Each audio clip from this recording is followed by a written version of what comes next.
के बाद जो मुझे आपको थर्ड फीचर बताना था इंडिफरेंस कर्व का, वो है नॉन इंटरसेक्ट को, क्योंकि जो दो इंडिफरेंट कर्व होते हैं वो एक same level of satisfaction represent नहीं कर सकते, इसलिए वो इंटरसेक्ट भी नहीं कर सकते।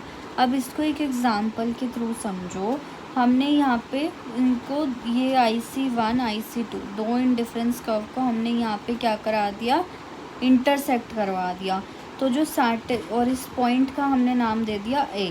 तो जो सेटिस्फैक्शन है पॉइंट A से और पॉइंट B से, अब देखो अगर हम IC1 की बात करें तो B से जो सेटिस्फैक्शन मिल रही होगी वही A से मिल रही होगी। उसी तरीके से अगर हम IC2 की बात करें तो C से जो सेटिस्फैक्शन मिल रही होगी वही A से मिल रही होगी। अब मोनोटोनिसिटी जो मैंने आपको एक पढ़ाया था उसमें क्या होता है कि अगर मैंने आपको बताया था अगर x y से बड़ा है और y z से बड़ा है तो ऑटोमेटिकली x z से भी बड़ा होगा, ये पढ़ाया था मैंने आपको। उसी तरीके से अगर b a के इक्वल है, c a के इक्वल है तो b और c भी इक्वल होने चाहिए, ठीक है ना। b और c भी इक्वल होने चाहिए, वो भी सेम लेवल ऑफ सेटिस्फैक्शन देने चाहिए। तो क्या है, ये तो पॉसिबल ही नहीं है क्योंकि वो दो डिफरेंट IC कर्व्स पे हैं, ठीक है, और वो रिप्रेजेंट करते हैं डिफरेंट लेवल ऑफ सेटिस्फैक्शन।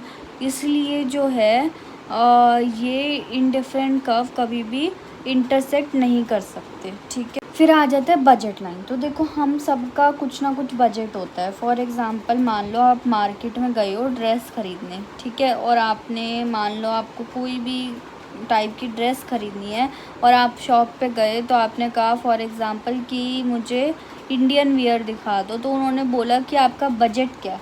तो बजट का मतलब क्या है कि मनी इनकम। अब हर इंसान या तो अपने बजट के अंदर कोई चीज़ लेगा या बजट की लेगा, उससे ऊपर की चीज़ वो नहीं लेगा। फॉर एग्ज़ाम्पल आपका बजट 2000 की ड्रेस लेने का है तो आप या तो 2000 के अंदर की ड्रेस ले लोगे, 1000 1500, ठीक है, या पूरी 2000 की ले लोगे, उससे ज़्यादा नहीं लोगे। पर वही ये बजट लाइन कहती है कि कंज्यूमर का एक गिवन इनकम होती है जो उसका एक कांस्टेंट की तरह होती है, ठीक है। अब इसको हम नेक्स्ट पार्ट में समझते हैं। पूरे चैप्टर का आपको मेरे चैनल पे प्लेलिस्ट मिल जाएगी, आप देख सकते हो।